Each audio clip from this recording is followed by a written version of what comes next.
Bueno, nosotros lo que le hemos transmitido un poco al equipo de gobierno es que Izquierda Unida considera o concibe el urbanismo como un instrumento que debe ser útil para el desarrollo de una ciudad sostenible y por lo tanto compacta y que garantice el acceso a una vivienda digna a toda la población y una óptima calidad de vida a sus habitantes presentes y futuros.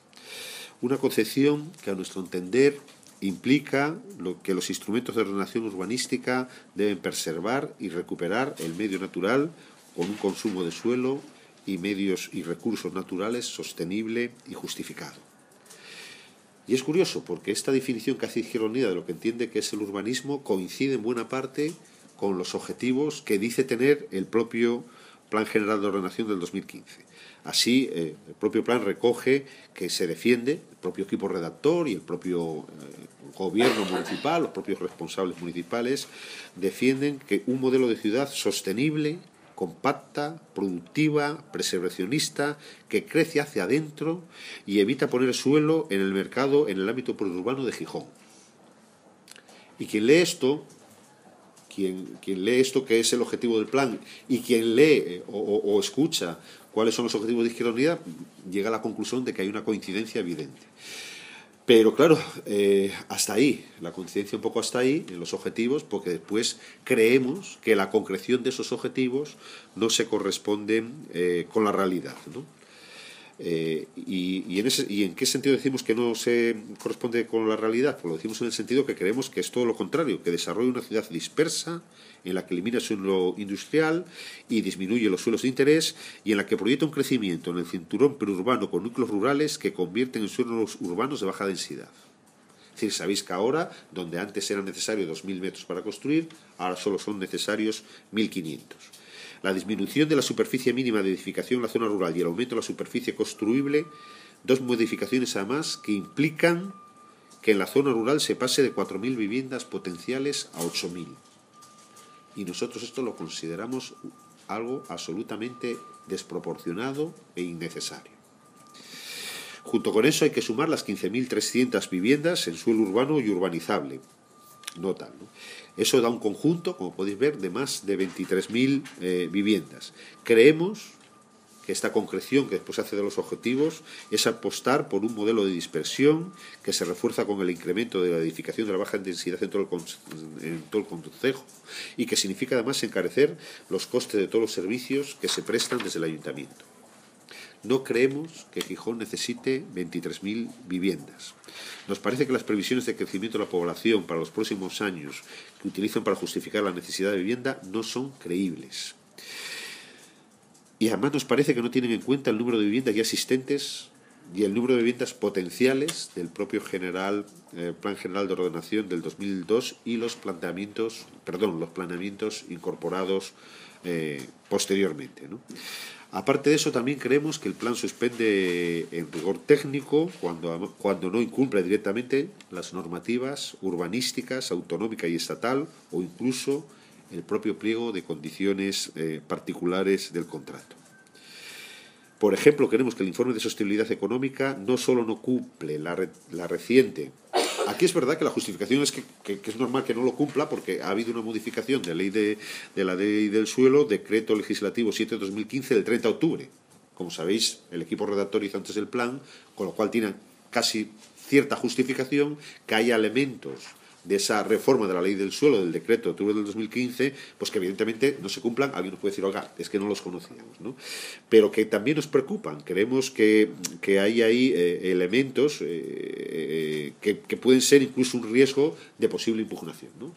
Porque esa reforma habla, por ejemplo, mucho de las características que tiene que tener el informe de sostenibilidad económica, donde creemos también que se cometen diferentes errores o que no tienen en cuenta esta reforma de la ley del suelo de octubre del 15. Y en ese sentido advertimos de que puede haber riesgos que pueden llevar a una impugnación del plan y que por lo tanto convendría tener en cuenta. Y después queremos hacer también otra reflexión metodológica, ¿no? El plan general debería recoger elementos del plan estratégico de Gijón. Sabéis que está en debate un plan estratégico de Gijón.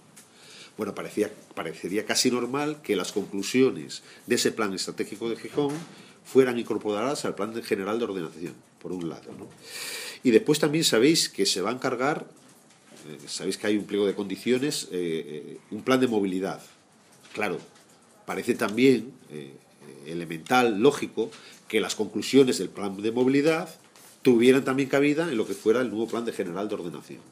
Por lo tanto, metodológicamente estamos planteando también que hay dos debates muy importantes abiertos en la ciudad. Uno sobre el plan estratégico de la ciudad, otro sobre lo que tiene que ser el plan de movilidad, y que esos elementos no van a tener encaje en el plan general porque parece que el plan general lo vamos a aprobar antes de tener esos dos elementos, ¿no? Y no son elementos menores a la hora de configurar un plan general, ¿no? Por poner un ejemplo también muy concreto, a más de todo lo que estoy diciendo, ¿no?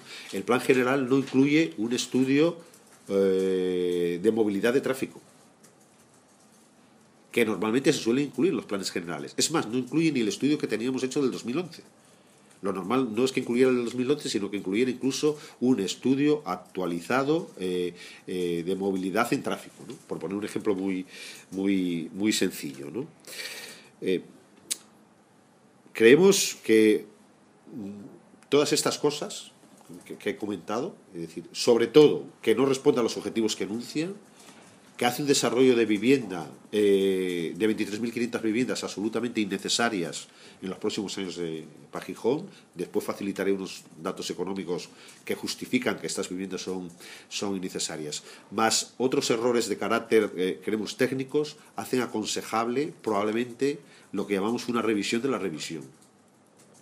Nosotros creemos que lo importante de este plan general, yo se lo transmití al concejal Fernando Couto, es que hubiera un gran acuerdo político.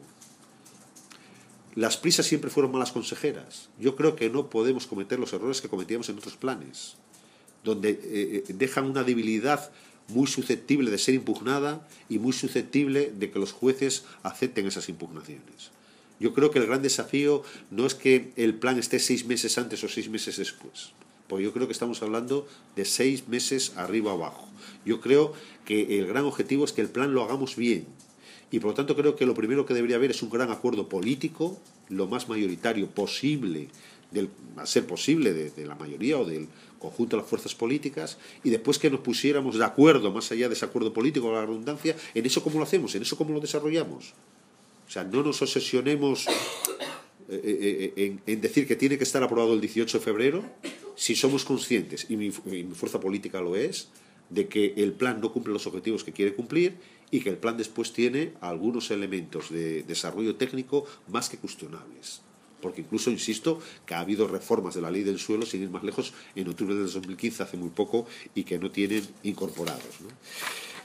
Y como el papel lo soporta todo, y como a mí a veces me gusta fundamentar lo que decimos, os he acompañado unas notas que intentan dar fundamento a lo que decimos. Mirad, en la evaluación de la población de Gijón, de 1998 a 2015, si os fijáis, del 2012 al 2015, si os fijáis abajo del todo, o en la punta de la línea, o arriba, la pérdida de la población de Gijón del 12 al 15 ha sido de 3.443 personas. Es decir, en estos años hemos bajado la población en 3.500 personas, ¿no? Si os fijáis después, os hacemos un cuadro de la capacidad de viviendas en Gijón en la actualidad, ¿eh?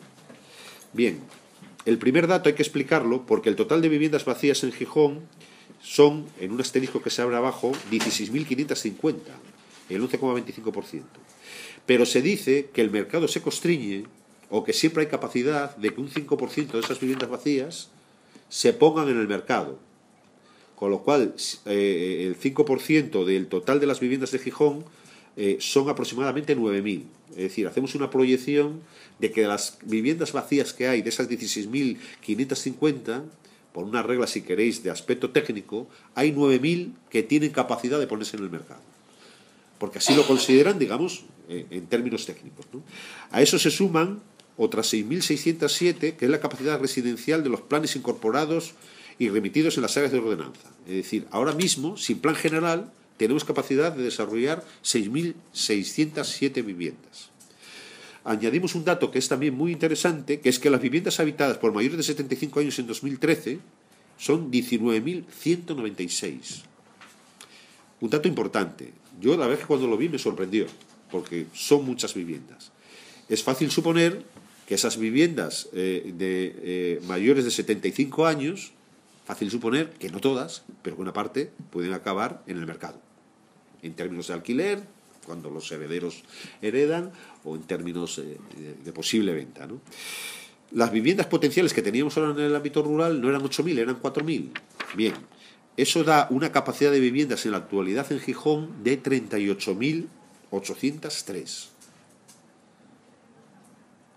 Bien, todo lo que sea seguir sumando a eso nos parece que es un error o que es para pensárselo muy seriamente, ¿no?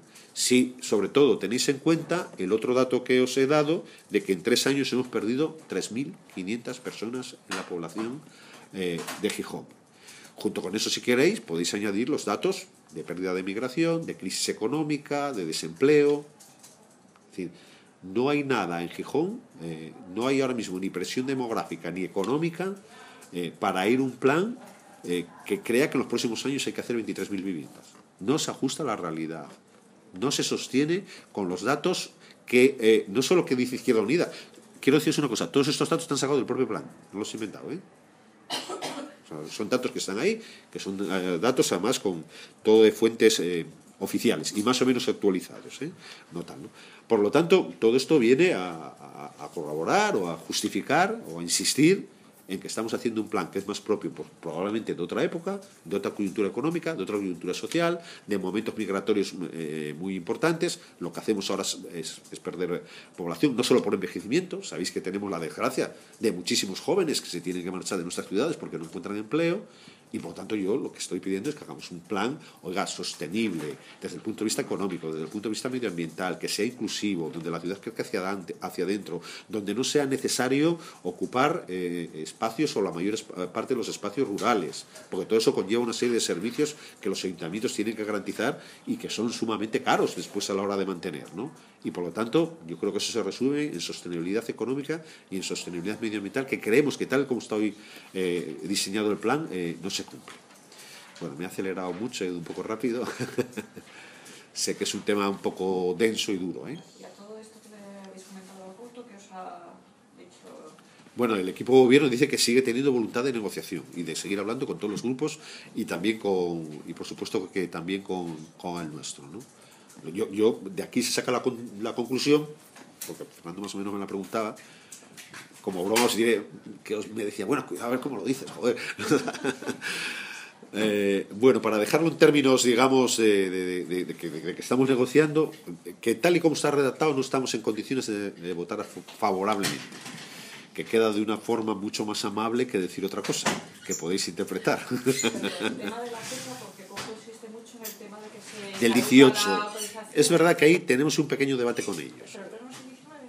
19, perdona, me equivoqué yo, el pleno el 19. Ahí tenemos un pequeño debate con ellos porque dice, bueno, claro, es que si no lo sacamos el 19, después se retrasa todo, después, claro, el lío. Es decir, vamos a ver, yo creo que si hubiera un gran acuerdo político entre todas las fuerzas políticas, o entre la mayor parte de las fuerzas políticas, de lo que queremos que sean los objetivos y el contenido del plan, insisto que para tener un buen plan no es un problema de 6 meses arriba o abajo, ¿eh?